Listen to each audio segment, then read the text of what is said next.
Bismillahirrahmanirrahim. Pertanyaannya adalah, Ustadz, pada saat bulan Ramadan saya akui pekerjaan menjadi lebih berat, aktivitas menjadi lebih terbatas dan gampang ngantuk di siang hari. Susah fokus dan produktivitas saya dalam bekerja benar-benar menurun. Apakah saya berdosa jika bekerja tidak maksimal dalam pekerjaan saya? Apakah ini bentuk dari khianat terhadap amanah di pekerjaan saya, Ustadz? Yang pertama diperbaiki persepsinya dulu. Kayaknya saya lemas. Ya lemas lah. Kayaknya saya nggak kuat. Ya nggak kuat. Begitu sugestinya begitu. Sugesti itu bahasa agama kita niat. Harus kuat niatnya. Pernah nggak rasain selama hidup antum ini tidak sahur tapi bisa tahan sampai azan maghrib? Pernah nggak? Pernah. Kenapa? Sugestinya. Kita nggak jadi beban dengan lapar hausnya. Tapi kalau sudah makan 2 piring, terus pikirannya jam 11 sebentar lapar nggak ya? Lapar lagi nanti. Nah, sugestinya begitu. Dia batasi niat puasanya cuma sampai jam 11. Jadi susah gitu ya. Jadi ini belum apa-apa pertanyaan semua. Saya kalau tiba Ramadan. Ramadan yang jadi target ini. Saya lemas tadi. Apa? Loyo. Gak semangat. Segala macam. Jadi semua sudah jelek. Ini kalau di persepsi dia begini. Setiap Ramadan jadi masalah buat dia nih. Tahu nggak awal disyariatkannya Ramadan, puasa Ramadan itu di tahun 2 Hijriah. Awal disyariatkan. Itulah terjadi perang Badar. Sahabat pergi perang di saat puasa. Begitu. Luar biasanya. Banyak sekali dalam sejarah jihad kaum muslimin, Allah subhanahu wa ta'ala berikan kemenangan mereka karena pemimpin mereka menyuruh di hari penyerangan mereka puasa. Mereka puasa. Puasa, malamnya mereka sholat malam. Besoknya mereka nyerang habis sholat subuh, dalam kondisi puasa menang. Terlalu banyak itu. Banyak dalam buku-buku sejarah itu disebutkan. Jadi sebenarnya puasa itu bukan beban. Makanya jangan persepsi negatif itu ya. Puasa itu baik, sehat. Dikuatkan lagi sekarang dengan penelitian medis, itu puasa sehat banget. Makin sedikit jendela makan kita, itu sekarang bahasa medisnya gitu ya. Saya berapa kali duduk sama para dokter, Ustadz makin sedikit jendela makan makin sehat. Contoh misalnya orang siapkan 1 hari 4-5 jam saja waktu makan. Jam 1 sampai jam 5 sore misalnya. Udah selebihnya dia nggak makan lagi. Minum air ya, tapi makanan-makanan sudah tidak. Ini saja jendela makan, itu pasti sehat.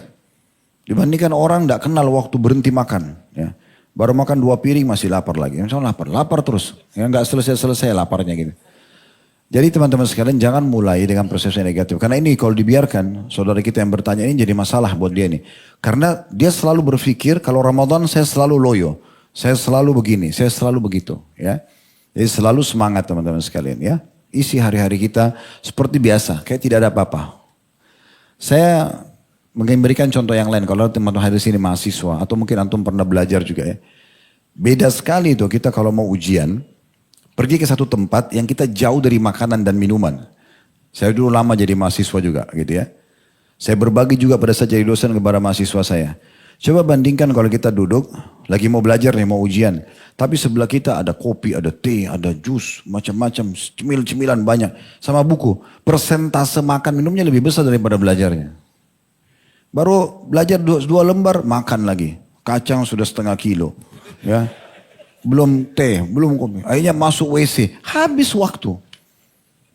Kalau antum melihat mahasiswa yang berprestasi itu, pasti mereka kalau belajar, cari satu tempat yang jauh dari ini semua.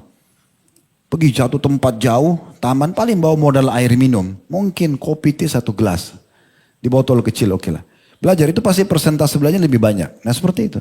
Sebenarnya Ramadan membuat kita lebih semangat karena kita nggak pikir lagi makan siang. Makin banyak kerja. Harusnya produktivitas kita lebih tinggi. Ya enggak? Nah berarti mulai dari sugestinya dulu. Niatnya yang benar. Jangan tanamkan prosesnya yang tidak baik. Ini ditarik dalam semua hal ya. Antum mau menikah. Kayaknya saya kalau nikah nanti gak mampu saya jadi istri. Gak mampu saya jadi suami. Belum coba. Saya kayaknya kalau pergi jauh-jauh safar saya sakit kepala. Selalu gitu. Jadi gak safar-safar gitu. Nah ini persepsi negatif. Saya kalau tidak tidur rumah saya gak bisa tidur. Ya akhi tidur di masjid. Pakai bantal gak pakai bantal tidur. Biasa aja dunia ini. Gitu. Ada kita nikmati, nggak ada ya sudah biasa aja. Supaya bisa hidup di mana-mana gitu ya.